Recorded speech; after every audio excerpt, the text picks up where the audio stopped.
Hey everyone, this is our 2008 120 V6 that we've added to the collection, and we're getting through a bit of the maintenance. We're going to do a coolant drain and flush because it is super important on this engine, even more important than the diesel.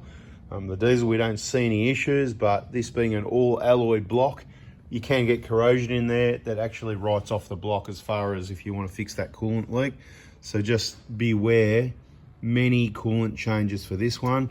They're also prone to some head gasket issues, and look, of course they've got Welsh plugs and whatever as well. So all I'm saying is awesome engine, but make sure you do your coolant. Lucky for this one, it's pretty good looking color and condition compared to some of the cars we've seen in the workshop and in the videos over the time, or not so many in the videos because people hate it. I mean, at the end of the day, on our channel, we are talking about the problems, even though it might be minimal. It makes things look bad because we're talking about the problems and the solutions, how to avoid it, the maintenance, do this maintenance, this off and that off and whatever.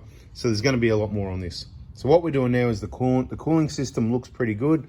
I'm not going to change any hoses, any radiator, anything like that at the moment, although it's a bit of a Captain Risky because the plastic gets deteriorated as they get old, particularly in the V6. There's a lot more heat. Now, the way I know there's a lot more heat as well, I also see on the bottom of the grills at the bonnet, a lot more heat discolored at the chrome along the bottom, things like that. You know there's heat pushing out of these things. The diesel, for some reason, it doesn't generate as much heat under the bonnet sort of thing. So maybe that's why this plastic is deteriorating a bit more on the V6s, like the Queensland cars. They're going to be worse again. More heat already, more temperature. You can't get rid of it as well because it's just trapped in there. And what happens is the radiator can break off here. It happened to at least someone. We've told that story recently in a video if you missed that. So beware, keep an eye on your radiator. It's probably worth having something like a scan gauge or something to monitor the coolant temp with an alarm on it, like the Scan Gauge 3. I recently put a video out on that. I get my scan gauges and stuff from AZ Scanners. They're the leading, scan tool supplier, sort of around Australia. So probably get some customer service if you had any issues, but can't guarantee anything. Not my business. I don't have anything else to do with them other than that's where I got mine. So first thing we're going to do is drop the drain plug on the cooling system. If I remember correctly, on the 120 V6 will be over the passenger side. It's hidden. You can't. It's straight down behind the lower hose there. We'll have a look at it from underneath. Look at that nice clean floor. Look at that, huh? Beautiful. All right, there's the coolant plug. Just, can you see it? See that white thing there, right? In the middle, about the middle of the picture now. If I point at the right spot, I'm looking at it anyway.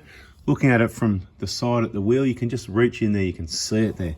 A bit of light would be handy, but pretty easy to see. So that white plug there, you can take it out or you can just back it off a couple of turns and everything will start coming out the bottom. Now, while we're at it, let's have a look at, there's two block drain plugs. So on the diesel, there's one. On the V6, there's two. Hopefully we can find them. I'll get a light. Get the light. Always works much better with a light. Now, looking in, I'm not saying you're going to access it through here. You can access it however you want. I'm just going to try and show you the plug. I should find it pretty easy. If you, this is the passenger side, straight in over that lower control arm. There it is, right in the middle of the picture. It's hard to see. It's going to be hard to focus. You better hit the like button if I get this to work out. There you go, right? So there's a brass plug there. It's probably a 10 mil from memory, and the drain tube's underneath it. You just back that off a couple of turns, coolant will start running out. It's basically a mirror image on the other side of the vehicle, right? So this is passenger side. Let's go to the driver's side. So if you want, you can use long extensions and stuff from down there, or you can just get your hand down here with a spanner, feel it out with a 10 mil. That's probably what I'll do, rather than try and work through down here, because it's a bit of a pain in the butt. Let's see if we get this light on again. This one's easy to see because you can see this flap's falling out of place. And you know what I think about those, don't you? Right, rubbish. Once they're gone, just get rid of them. Better for inspection, service access. Nothing sprays in or out of there that matters anyway. Even says on the block there, look at that. Wangia. Right, so there it is right in the middle of the picture again. Come on, hit the like button, mate. Look at that, beautiful. Right. 10 mil at the top there. So I'm probably going to take a guess that I'm going to grab a 3/8 ratchet. I'm going to grab a extension, probably two short ones. You know, there's two little short 2-inch, two of those, or one and a long socket. I'm going to get in there and I'm going to reach in, I'm going to crack that loose, or the easy way would be to use a whole bunch of really long extensions from here, but I just want to access it from the top. That's just what I feel like doing, even though I know I can do it from here. So we're going to get those plugs out and drop all the coolant out, let it drain for ages. We're not going to flush it and add any bad water to the system or any aftermarket coolant. And then we're going to pour in whatever's required of the super long life coolant. And it's been that long, I can't even remember how much it takes. So you can put in the comments and it'll be too late. I've already done it and someone else will know because you've got a V6 and you've done this. This is the 120. All right, I'll get on with it. This could be the end of the video, or maybe we'll talk a bit more. Yak, yak, yak. And there it is. Just loosen off that plug, about a turn, and out she comes. That's the driver's side. I went for the long extensions in the end because I moved the car. Engine was only running 30 seconds, and that manifold got quite hot. So I just went, you know what?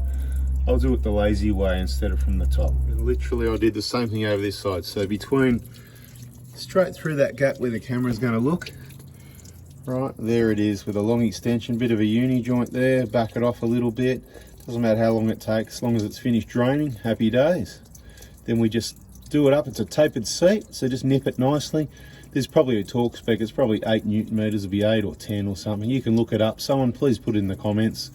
I don't remember everything, I'm getting old, but just don't over tighten it, but don't leave it loose, don't forget, and it won't leak. Then last but not least, the last thing we do while that's all draining, 3 bolts, see the 10 mil there, 1, 2, 3, similar to diesel. We'll take this tank off and give it a wash out. The way this one works is just instead of like a header tank, that's why I like to call the other on the diesel a header tank, because it heads up the cooling system. And some makes and models did actually call it that, depends which manufacturer. Toyota, I think, call it something else. You can call it an overflow bottle, but it's not really. It's kind of like a float tank, a header tank, because it's connected to the cooling system, but this one's not. This is well, we call it the radiator overflow tank, or you could call it what's called a recovery system officially. There you go. I do remember stuff I got taught in trade school. Gee, I think back now. Over 30 years ago, yeah, recovery system, because if it wasn't a recovery, it'd have a cap and it goes out one way. So they're all recovery now. So the way it works is obviously any excess will get pushed out into this tank. So that'll have a bit of a level that goes up and down. It goes up when it heats up, and then as it contracts and cools down, it can come back past the cap. So this will drop down again. That's why it's called a recovery system. But this all looks in pretty good condition, which is good news. Bada bing, who knows, this could have had a radiator too. It did get a hit in the front from a Rue at one stage.